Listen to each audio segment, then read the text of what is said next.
55 মাস পর, অর্থাৎ প্রায় 5.5 বছর পর, ন্যাশনাল স্টেডিয়াম ঢাকায় বাংলাদেশের football match FIFA international football friendly 2025 Bangladesh versus Bhutan. Bangladesh দল এবং ভুটান প্রবেশ করছে জাতীয় স্টেডিয়ামের নতুন অধ্যায়ে।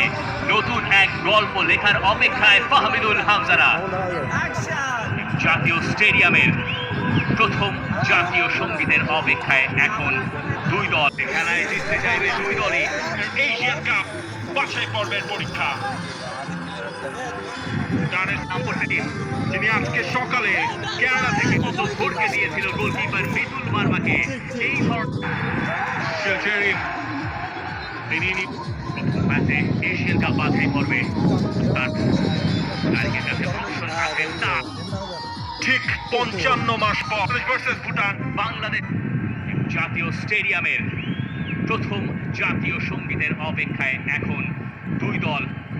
দারুণ ম্যাচ দেখার অপেক্ষায় নিশ্চয়ই আপনিও। জাতীয়